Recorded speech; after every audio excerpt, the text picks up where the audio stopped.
નમસ્કાર મિત્રો, હું છું શ્યામ મકવાણા અને જો તમે આ સાપ જોઈ રહ્યા છો, આ સાપ ઝેરી છે કે બિનઝેરી તમારે એ કહેવાનું છે મને કોમેન્ટમાં.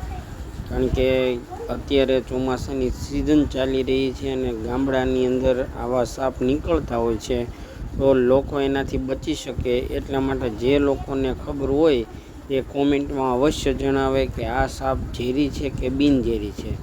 અને જો આવા સાપ નીકળે તો એને પકડવા માટે શું કરવું, બેઝિક રીતે શું કરી શકે, એટલે કે પ્રાથમિક રીતે કઈ રીતે પકડી અને એને ખુલ્લો મૂકી દે અને સાપને આપણે બચાવી શકીએ. તો આ સાપ છે એ ઝેરી છે કે બિનઝેરી છે એ મને કોમેન્ટમાં અવશ્ય જણાવજો. અને કેટલાય આ સાપ જોયેલો છે એ પણ કોમેન્ટમાં જણાવજો. અને આ સાપની પ્રજાતિ કઈ છે એ પણ લોકો જે જાણતા હોય તે પણ ચોક્કસથી જણાવજો. એણે આખો ઉંદરડો ગળી લીધો તો હવે પાછો બારો કાઢી નાખ્યો છે.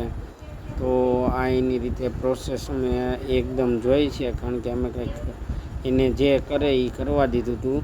ઉંદરડો અત્યારે મરી ગયો છે.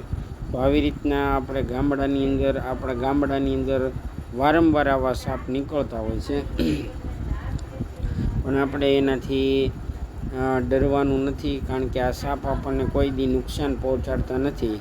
જો એની ઉપર પગ મુકાઈ જાય તો જ એ આપણને કંઈક એવું કરે છે, બાકી નુકસાન પહોંચાડતા નથી. તો ઝેરી છે કે બિનઝેરી છે એ ખાસ ચોક્કસપણે અવશ્ય જણાવજો. અને આવા ને આવા વિડીયો જોવા માટે અમારા પેજને ફોલો કરી લેજો. અને આવા વિડીયો જોવા માટે તમારા બાળકોને પણ ખાસ બતાવજો, જેથી કરીને એને પણ આવી અવનવી